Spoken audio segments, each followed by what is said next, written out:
Hello, everyone, and welcome. It's a pleasure to see all of you today and to welcome you to this panel discussion to celebrate the future publication, but very shortly, of Diplomacy's Public Turn, Prospects for Theory and Practice, aimed at the next generation of public diplomacy scholars, practitioners, educators, and policymakers.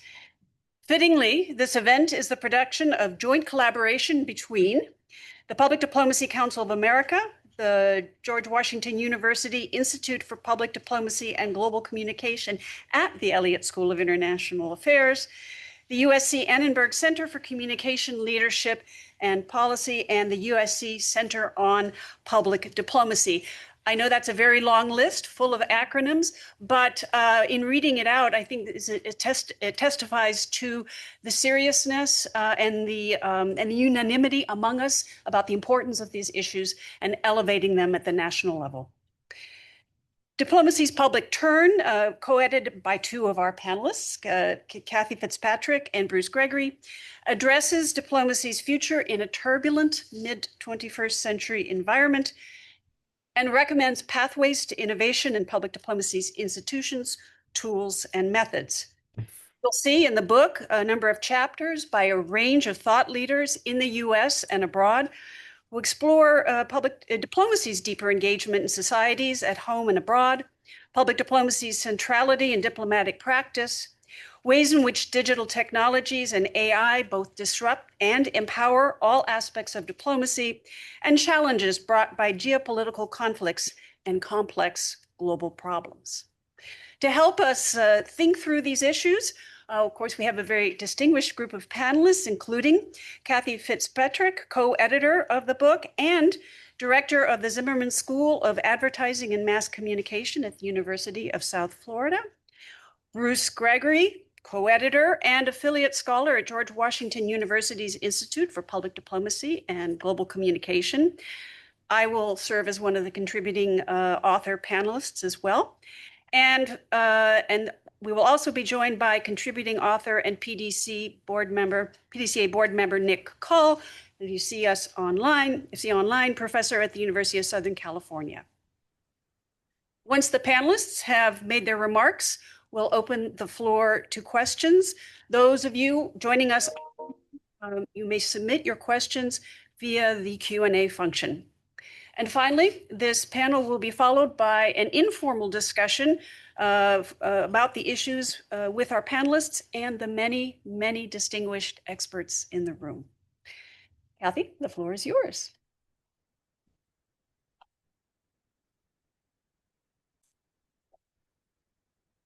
Thank you, Vivian. What an honor to join you this afternoon and to launch, soft launch, I suppose, since the publisher still has not released the book that was supposed to be out months ago. So it's a bit of a tease. So we apologize for it not being available this afternoon. And when we planned this months ago, we absolutely said, let's do May, because then we'll be sure it's out, right? So anyway, it is a real pleasure to join you. Thank you for the invitation, Vivian, and the Public Diplomacy Council. It's always great to come to DC and to visit with public diplomacy enthusiasts as I am. It's been a real pleasure working with Bruce as co-editors of this new edited collection. The book is about the future of diplomacy in a communication environment defined by interconnectivity and change and disrupted by geopolitical turbulence, societal polarization, and technological advancements. Bruce and I chose the phrase public turn without fully realizing its meaning in the social sciences, later learning that scholars were treating turns as a knowledge category, different from theories in schools, that reveals a significant change in direction with a before and after. And this seems a perfect fit with what is happening in diplomacy, a public turn with three broad characteristics. First, a more societized diplomacy that embraces the many ways diplomatic practice now occurs in and between societies at home and abroad. Second, public diplomacy's widely accepted centrality in diplomacy, although there is much work still to be done in integrating it fully into theory and practice. And third, the blending of digital and analog technologies in diplomacy, accompanied by the need to address declining trust in institutions, rampant disinformation, and the threats and opportunities of artificial intelligence.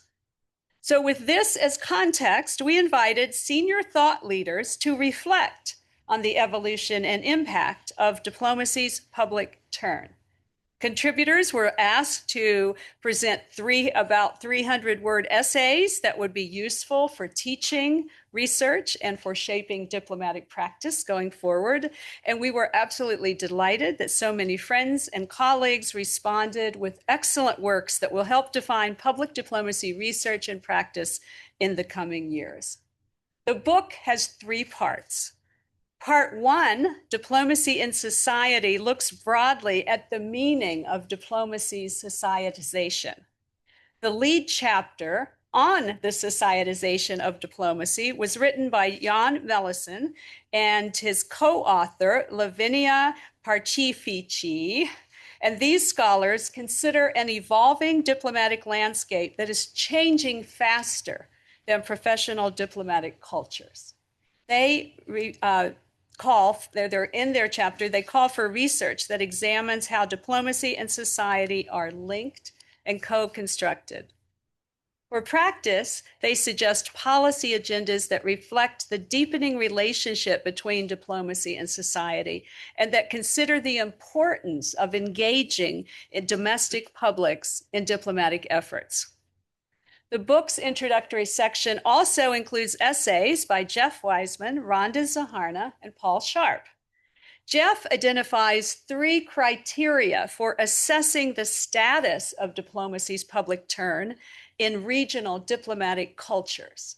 He considers transparency or openness about diplomatic work, societization, or what he sees as engagement with home publics about diplomacy, and relational or dialogical public diplomacy.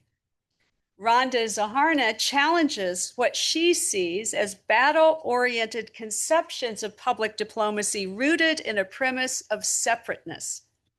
She argues for a humanity-centric approach that fosters human progress, prosperity, and peace.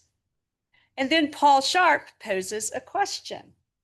He says, instead of focusing on the societization of diplomacy, perhaps scholars and diplomats should shift their attention to the diplomatization of social actors. Part 2 of the book offers diverse perspectives on advancing diplomacy's public dimension. This section includes Nick Cole's chapter, which he will share more about this afternoon. Also in this section, our colleague, Kadir Ahan, who I am delighted to see here in the audience, shares ideas on why we need boundaries to distinguish public diplomacy from other forms of human interaction. And Jay Wang, who many of you know from USC Center on Public Diplomacy, asks us to rethink the meaning of the public in society. And he examines 6 key characteristics of the contemporary public. Eitan Gilboa analyzes gaps in public diplomacy research that have widened, he said, due to the centrality of diplomacy's public dimension in a dynamic communication environment. Part 3 of the book focuses on integrating theory and practice. Vivian's chapter, which we will discuss, is included here. And also in this section, James Pammett looks at the mediatization of diplomacy and what he sees as a crisis of epistemic security in the digital age. Elsa Helding examines digital public diplomacy and the illusion of an online-offline divide. She examines the concepts of digital culture and digital sociability, which she says shapes how relationships are formed and sustained and transformed. Elon Manner considers how AI could disrupt the practice of public diplomacy and accelerate the fragmentation of publics with different definitions of reality. And Dan Spokojny calls on diplomats to adopt a new culture of expertise in mid-century diplomacy. Collectively, these works present some exciting new ideas and prospects for public diplomacy theory and practice. And I look forward to our conversation about this new collection this afternoon.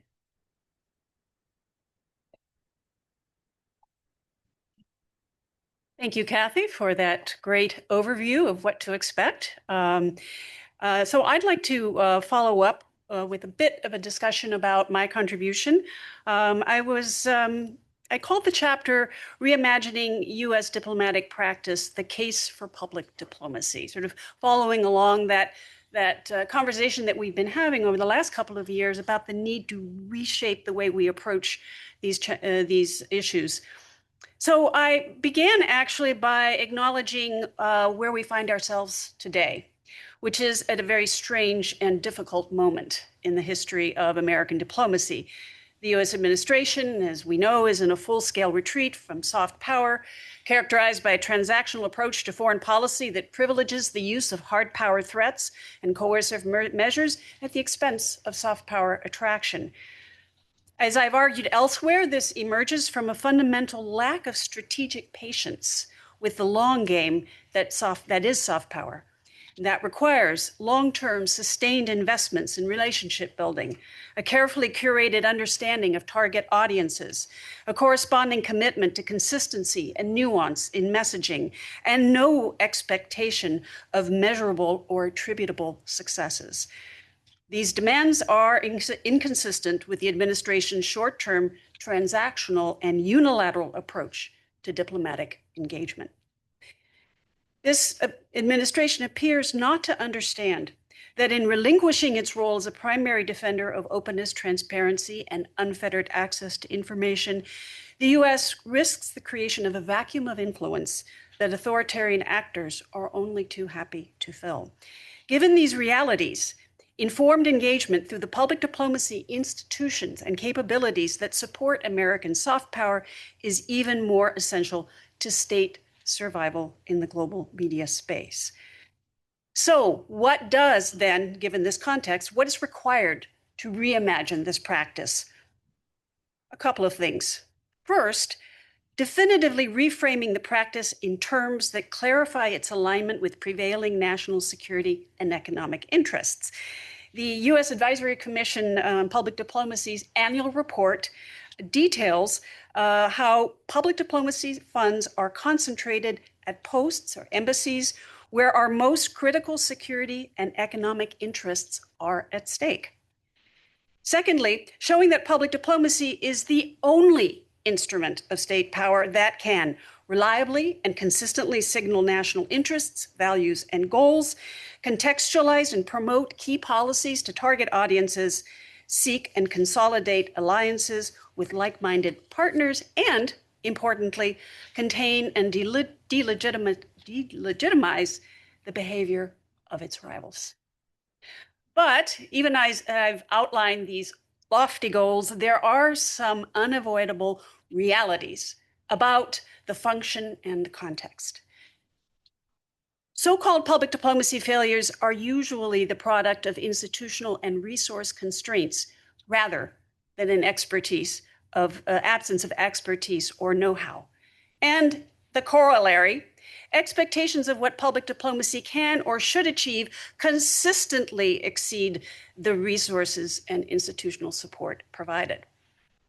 Public diplomacy's message and program content must compete for attention and therefore strategic relevance in a fractured and highly competitive global information space.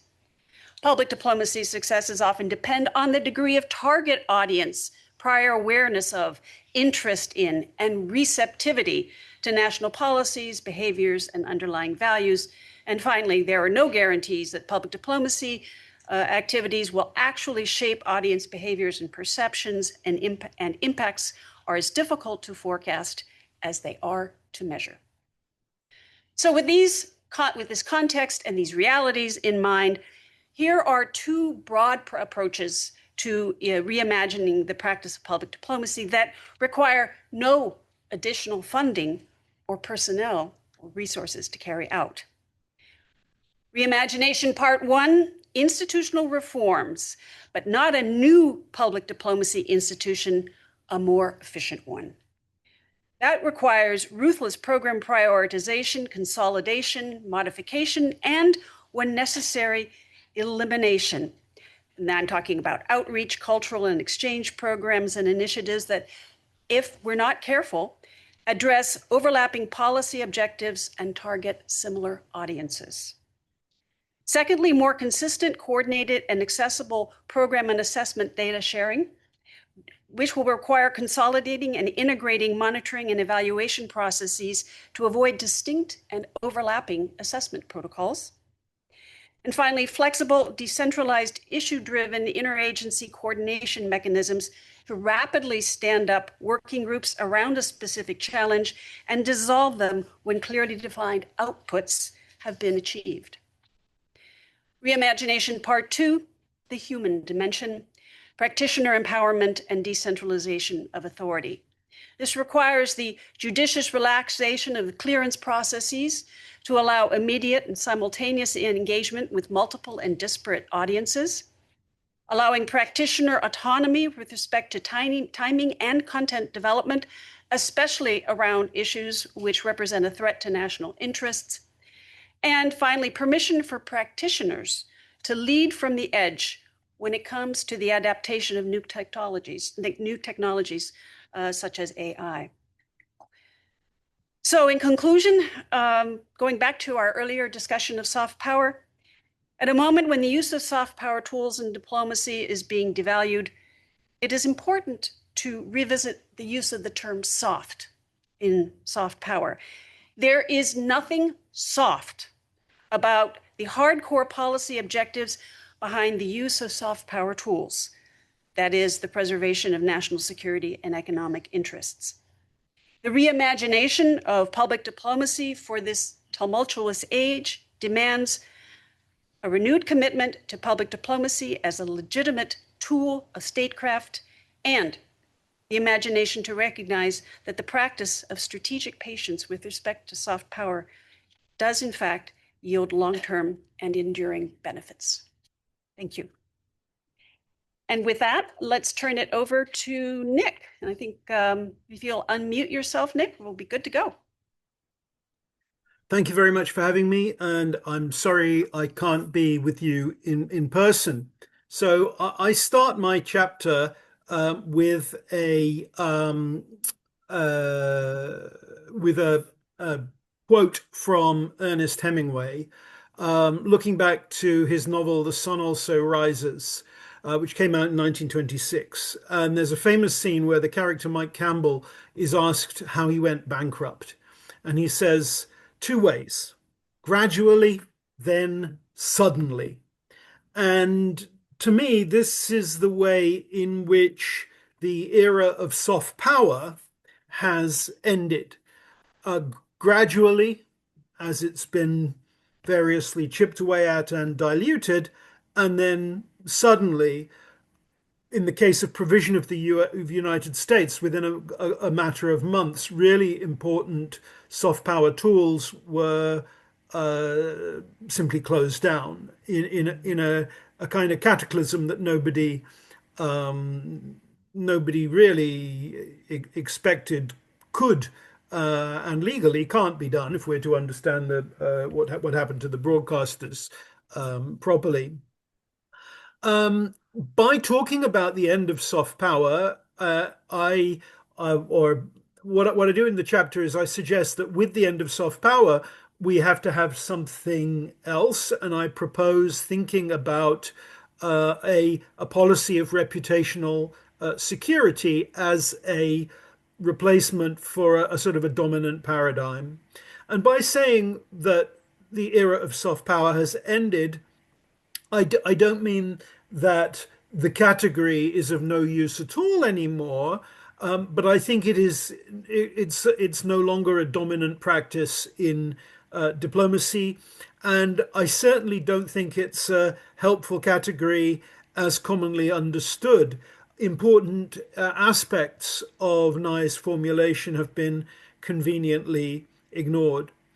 The features of my own category of reputational security that I want to direct attention to, and do so in the chapter, are first of all, that reputational security directs the whole question of reputation and managing reputation, in part through public diplomacy, to being a contribution to the highest function of the state, the security function, part of the guarantee that states make to their publics.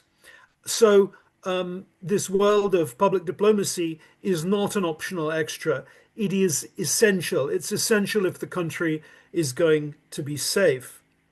The second thing, the second case I want to make is that reputation and the reputation that delivers security does not come just from what public diplomats do. Sometimes it has to also come from reform. It's not enough simply to accentuate the positive images. We have to also eliminate negative realities. And this has always been part of the theory of both soft power and public diplomacy, but tends to be forgotten as public diplomats are expected to make the best of what they have, not argue for a better delivery or actually better policies. There are some elements that I draw within soft power that I draw attention to as problematic, and one of them is the way in which soft power was understood as being a kind of battle royale, a struggle of all against all, where nation states were each competing one with the other for the best, the most attention, the most admiration.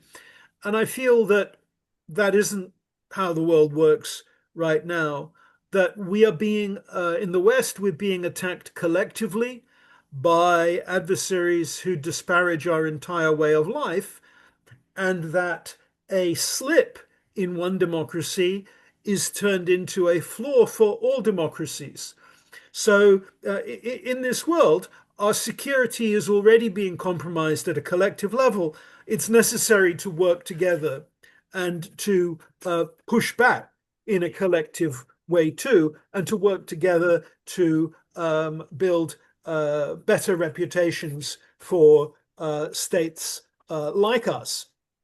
A metaphor that's original to the chapter is the idea that we can think of good reputation or the things that render us a state soft power as being like the golden eggs laid by the magical goose in Aesop's fable.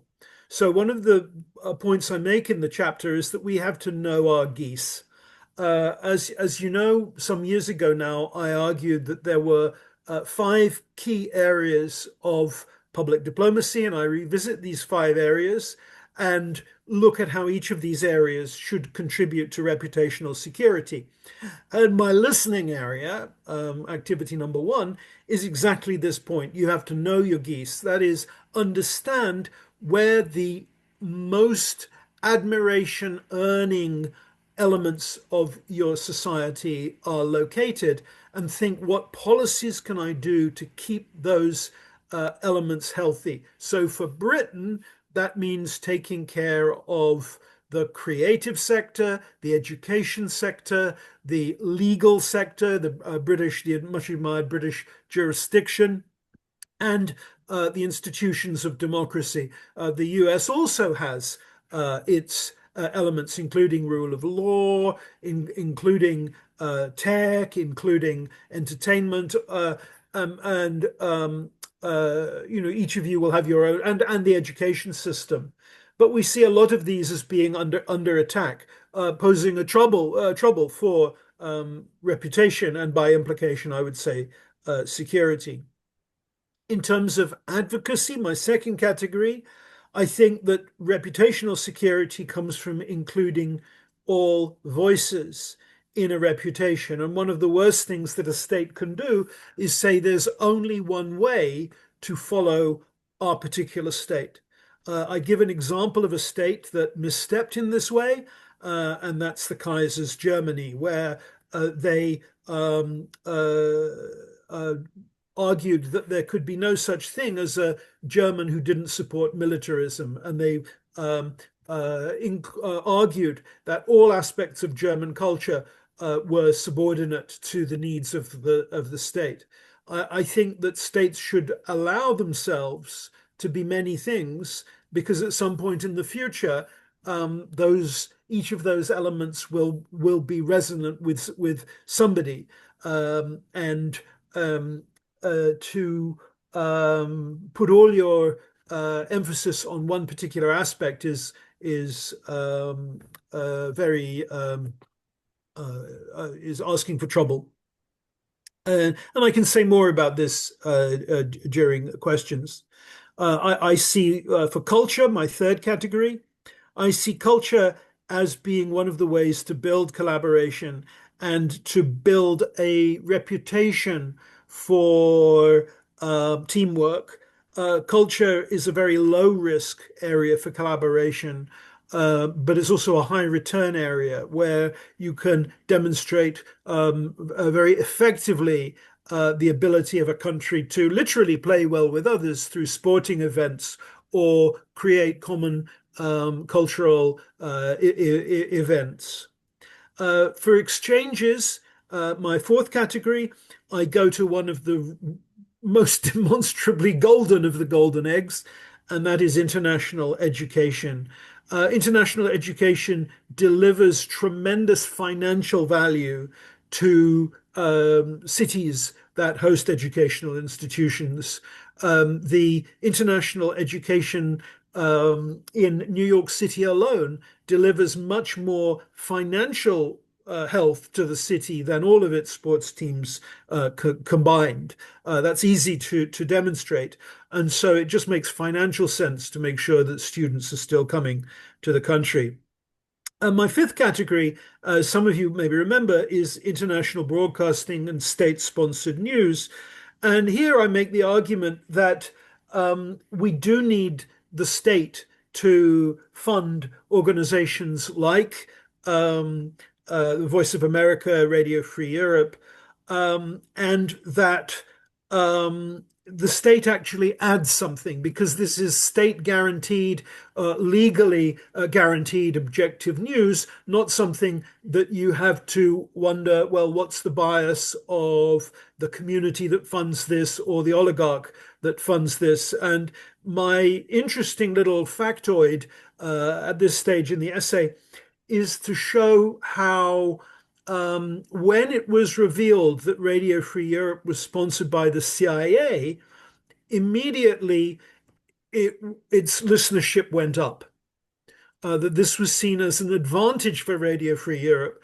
Also, the Soviet Union went on an advertising spree to argue that Radio Free Europe and Radio Liberty were neither free nor European. And listeners thought, oh, that's great. I thought it was just a bunch of diaspora and emigre people, taking advantage of the airwaves. It isn't. It's actually the US government. I want to listen to them. So this, I think that to me, the state sponsorship makes sense and is a guarantee of quality, like the that stamp we look for on steaks.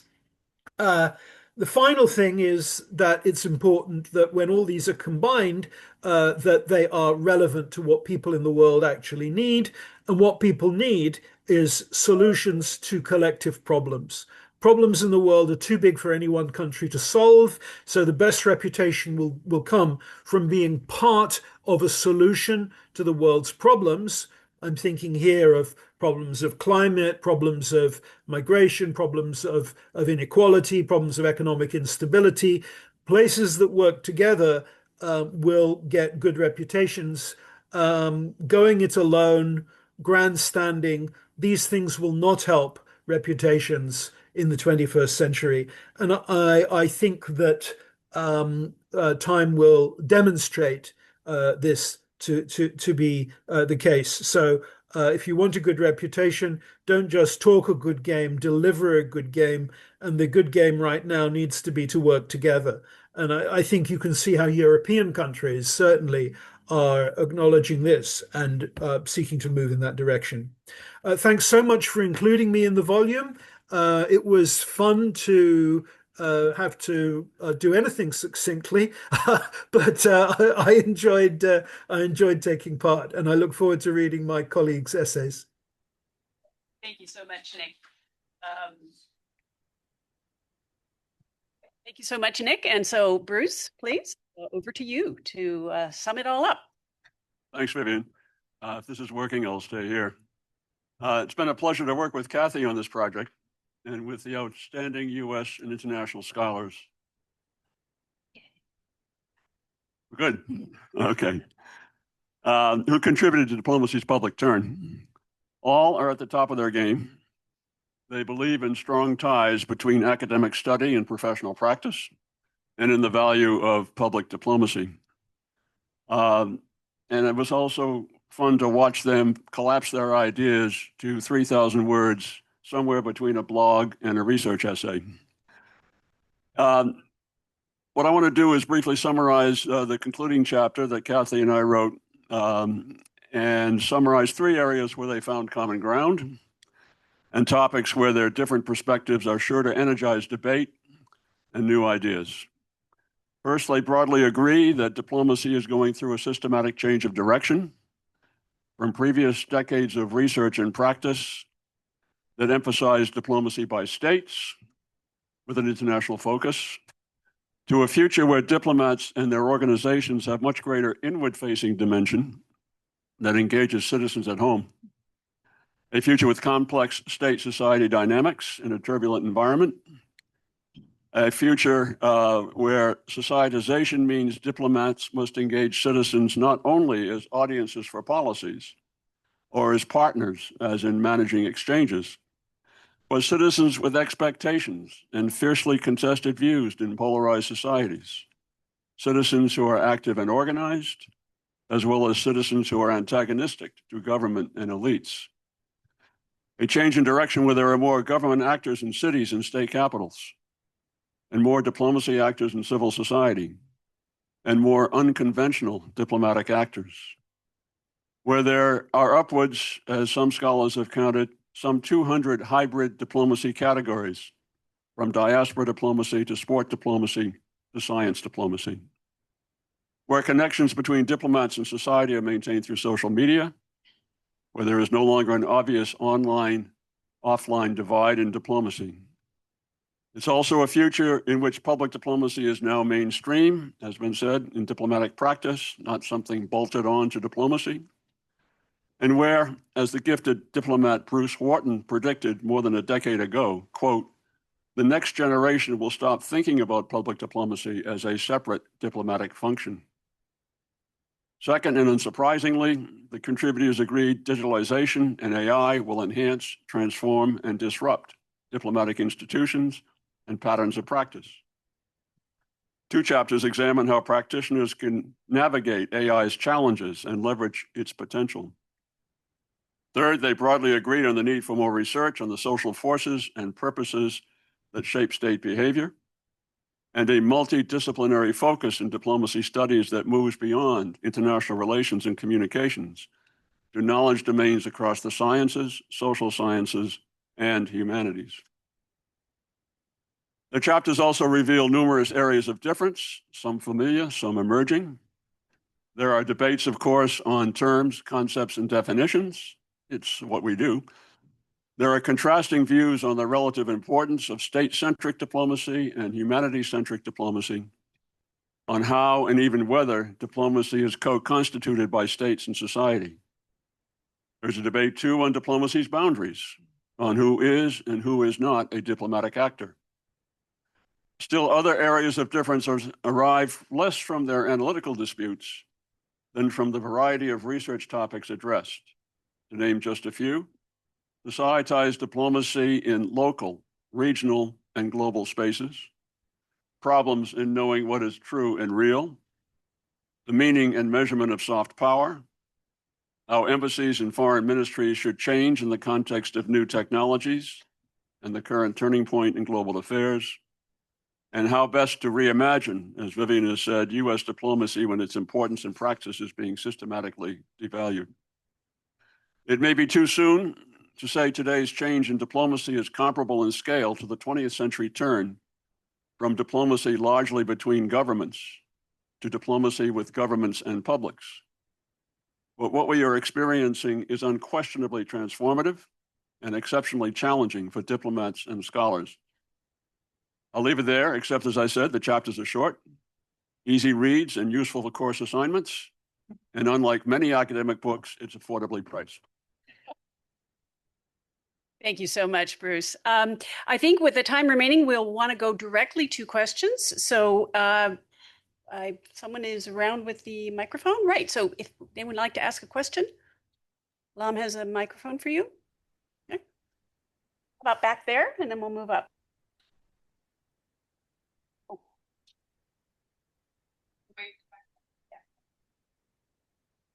The microphone's for the benefit of our online audience. So just please state your name and to whom your question is directed. Perfect. Hi, I'm Carla Cabrera. I'm both an academic and a practitioner in public diplomacy.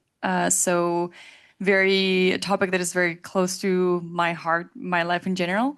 So I'm curious about your thoughts on the increasing use of values-based public diplomacy, because we've seen a lot of governments lately using their policies or like their political stance to promote their country abroad.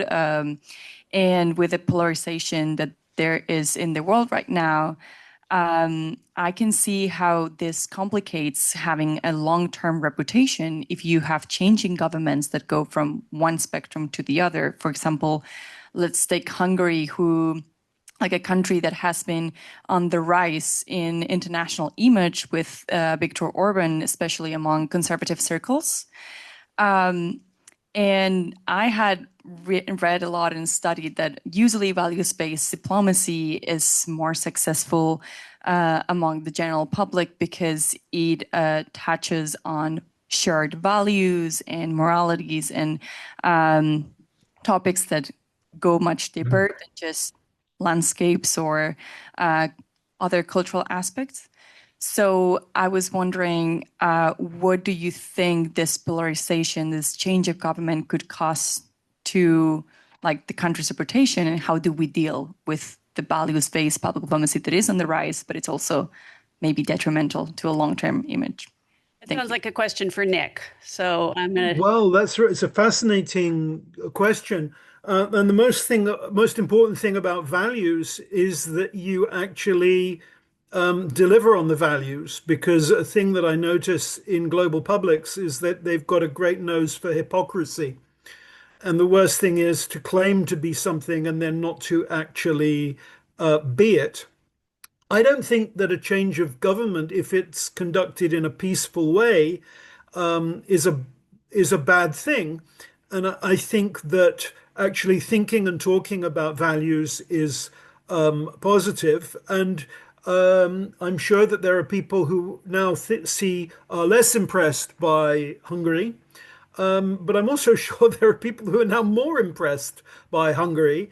And it doesn't really matter whether or not people are impressed. What matters is that Hungary does the right thing in the eyes of Hungarian people, and is seen to be done in an admirable way.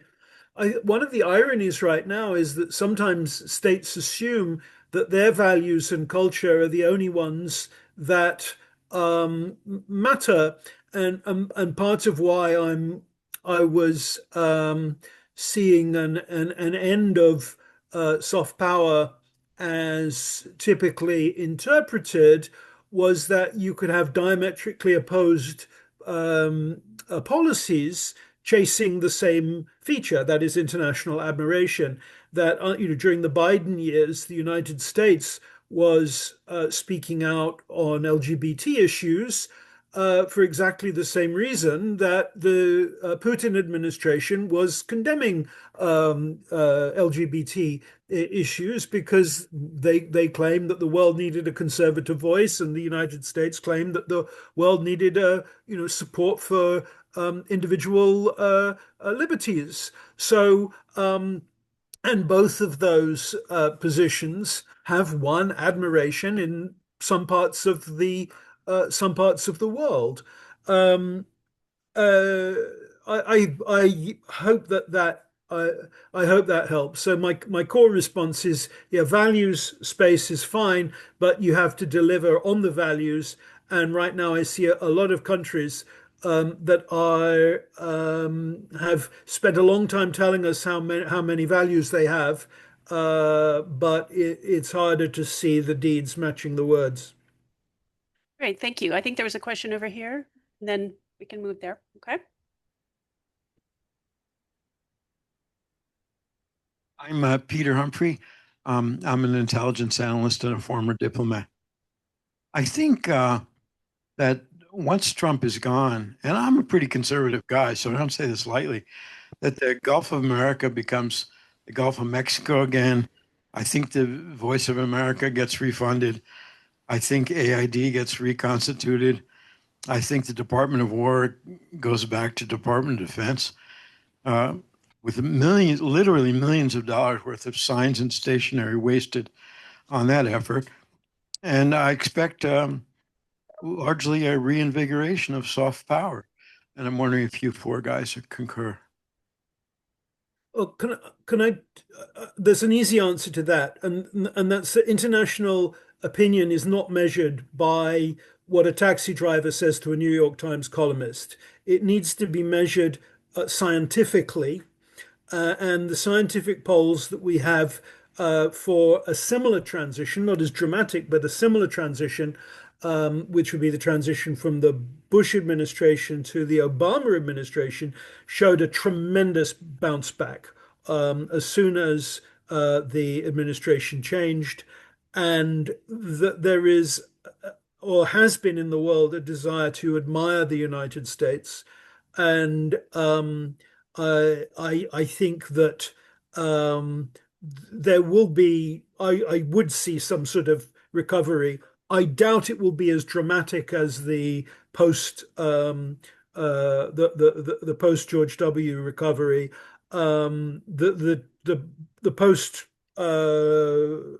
Trump one recovery was muted, was about half the swing of the Obama.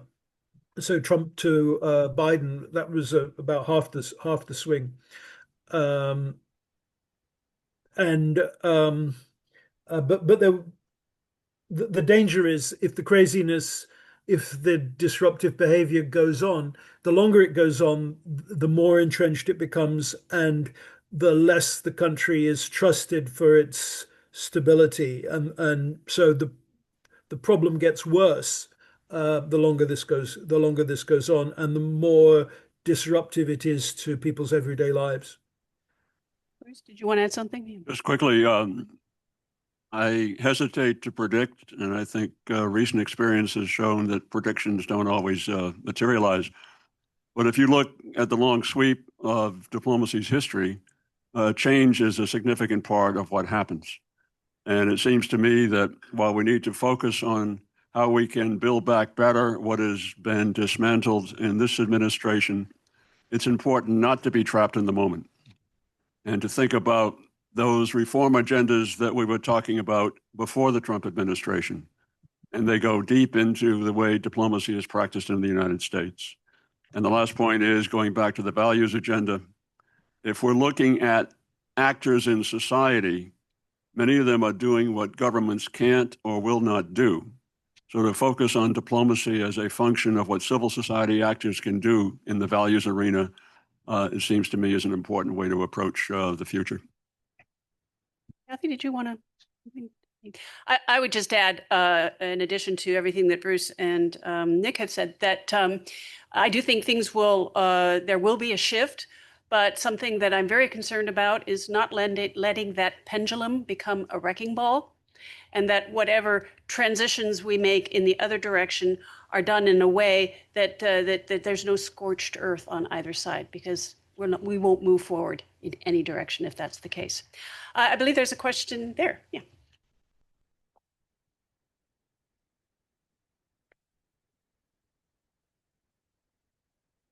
Thank you. Thank you so much for the presentations. It's always a pleasure to listen to you all. I look forward to the book as well. But I'm FS7. I'm on the academic side of it, so I'm going to ask a very selfish academic question, one in line with my research agenda.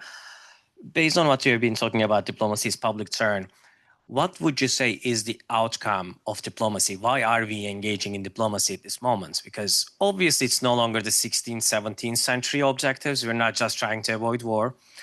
With the demise of soft power, it's no longer power accumulation either. So let's say, United States engages in successful diplomacy. What is the outcome here? What are we looking at? Effie, great to see you always.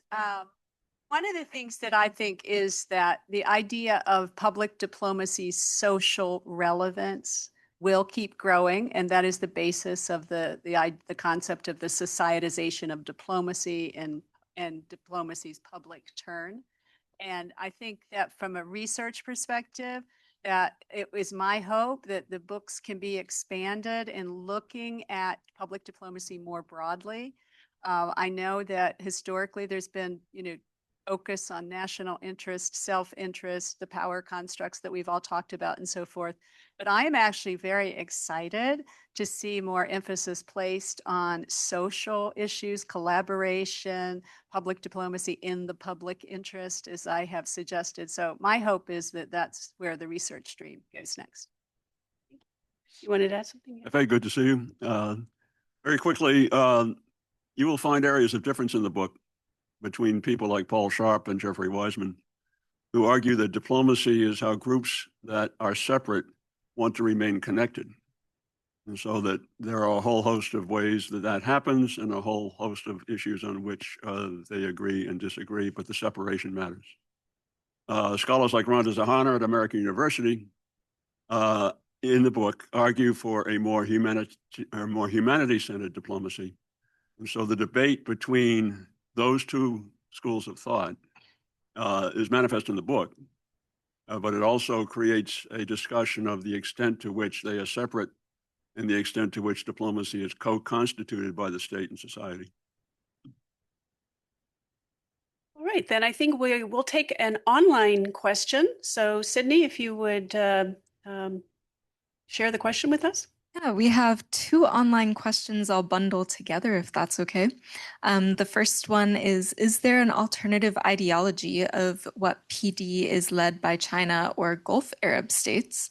And are there those who strongly resonate with this based on cultural affiliation, for example, post-colonial countries?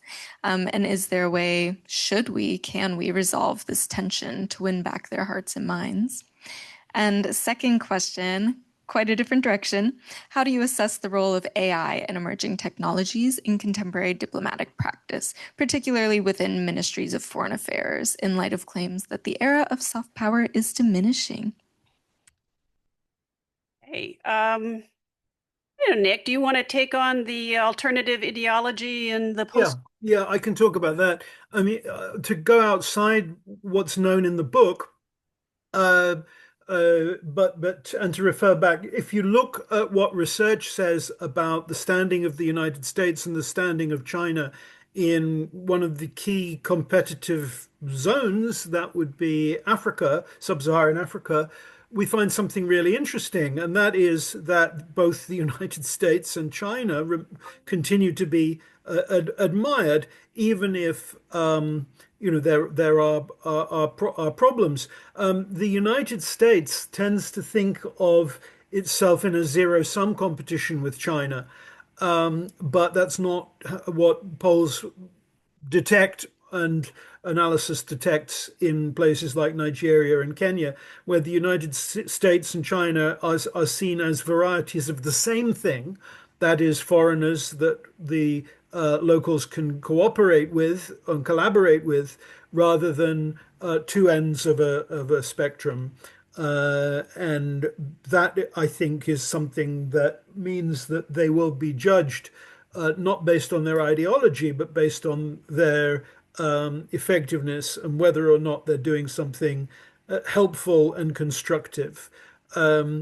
We recently, in a parallel set of meetings convened by Adam Powell with diplomats and practitioners from Africa, we were talking to them, amongst other things, about the impact of the end of USAID. And it was sobering that they also see the simultaneous loss of European aid, which is being diverted towards the Ukraine war, as being as problematic. So they've been hit twice, not once. And I think that ability not to have an ideology, but to actually be able to deliver partnership is where reputation will be won or lost. And the current war with Iran runs the risk of another stage further in making the world safe for China and making China look like the adult in the room, the preferred diplomatic voice, the voice of stability, as an alternative to the voice of chaos and instability and caprice. The voice of caprice is the word I was looking for. Just to add to that, you mentioned that wonderful visit organized by Adam Powell with the African policy. And to the question about the post-colonial environment, I do recall in responding to a question about the shutdown of U.S. assistance, that one effect that it is having amongst the countries of sub-Saharan Africa, certainly who were represented on the panel, is that there are more opportunities for South-South dialogue as opposed to North-South dialogue. And that was sort of an interesting a way of thinking about the problem. Bruce, did you have something else to add to that? If not, I'm going to get AI, Bruce. I'm going to say these two have read the chapters on AI, so I'll leave them to summarize the quantum physics. Quick! Google ChatGPT. Well, very quickly, I've reached the age where I'm leaving the AI issue to a successor generation. Just to say, there are two chapters in the book. James Pammon talks about the benefits and risk of outsourcing diplomacy's knowledge management tasks to AI and the ways that media can be used not just to project policies, but to reshape diplomatic identity and legitimacy. And Elon Manna, who many of you may know, looks at ways to mitigate threats to public diplomacy from AI and talks about leveraging the AI authority of selected non-state actors through training, funding, and support for the AI literacy skills. So I encourage you to read those chapters. We have time for one more very quick question. Carl, or, oh no, Mike was, yeah, you had your hand up. Sorry. Thanks, Mike Schneider. To what extent do you cover the research function in the State Department as it's currently established in terms of public diplomacy and that whole range of public opinion? What's happened to R and to the survey research and other analyses? Good question. Yeah.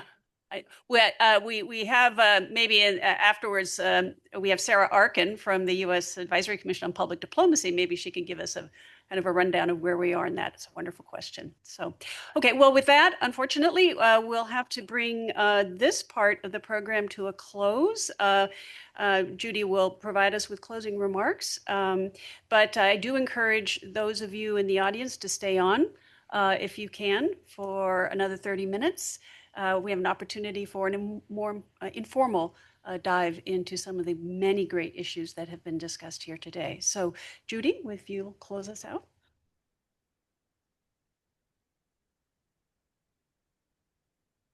Good afternoon, everyone. My name is Judy Kang, and I serve as a co-chair of the PDCA Program Committee. I have to say, I had prepared this more formal closing remarks today, but because it's such a beautiful weather and it's May, my birthday month, and because we are all celebrating 205th of American anniversary, I just wanted to make something a little more personal. Last month, a PDCA colleague just came to me and said, Judy, thank you so much for coming to United States and decide to work and live and love this country. We need more people like you. I was like, okay. And it really stayed with me. It made me think, why am I here in this country, in Washington, D.C.? And like, why am I here today, here? For me, it was very simple. It's the people. Public diplomacy as its core. It's really about people-to-people connection. And it's Professor Nicole, who was my professor and program director at USC. And now he's my co-chair of this great organization, PDCA's program committee. And Vivian Walker. I don't know if you remember our first meeting, but she was the executive director of the U.S. Advisory Commission on Public Diplomacy. And USC hosted one of their quarterly meetings. And I just knew that I would work with her somehow at some point in my life. Kathy Fitzpatrick, I know it's only the second time I'm meeting you, but when we met at the first time at the GW's IPDGC forum last year, Bruce happened to take great pictures of me with you, and I don't get to get photographs of him because I'm behind of the camera, and that was only the picture that I sent to my parents at work. So they think you're my best friend, so let's stay that relationship in that way. And Bruce Gregory, I admire, if you study PD, you have to know him. And before I even met him in person, when I read his book, there was this one page that made very personal and special to me. It was this page. Oh, Paula, who is here? And it's a great book, no doubt, and you know more than what I can grasp from his knowledge and work. But it was just that one page that really stuck with me. So I moved a lot, but I can't throw it away. It is very special to me with Paula on it. So that's why I'm here, because of the people, and it happens to be that they are all connected through public diplomacy. So honestly, that's why. And I'm also have a privilege of becoming a co-chair of the PDCA program committee, and that's why we continue this hybrid format so that you get to meet people here, and just not to listen but to connect. So thanks for listening to my personal anecdote, and here's what I had originally prepared, and more formal version. Okay. I would like to take a moment to recognize our PDCA team. Lam Tran, where is she? Oh yeah, she's there. This is her last first Monday forum supporting us in person before she wraps up her fellowship in June. And she'll be heading to her next role as an economic fellow with the American Institute in Taipei. So if you happen to be in Taiwan during summer, please don't be a stranger to her. Thank you so much for everything you did and you've done. Thank you as well, Sydney, our social media intern. And welcome to CC Francisco, our new intern. And Bruce Guthrie, our photographer, who is also always behind of the camera. So I'll make sure I take a picture of him at some point. And we are also very grateful to our co-sponsors, the GW Elliott School of International Affairs, the GW Institute for Public Diplomacy and Global Communication, the USC Edinburgh Center on Communication Leadership and Policy, and this month's special co-sponsor, the USC Center on Public Diplomacy. Center on Public Diplomacy. We thank them every month, but truly their support, whether it's the space, promotion, or just being part of this effort, makes all of this special and possible. Looking ahead, our next forum will be featuring Richard White from the Pew Research Center speaking on global attitudes on U.S. views. Just a quick note, very important, it's not going to be on the first Monday. It will be on the June 15th, same time, same place here at the GW Elliott School, followed by our PDCA annual general meeting. More details will be in the next newsletter. So for those joining us online, this is where we formally close. For those here in person, we love for you to stay and continue the conversation. Thank you.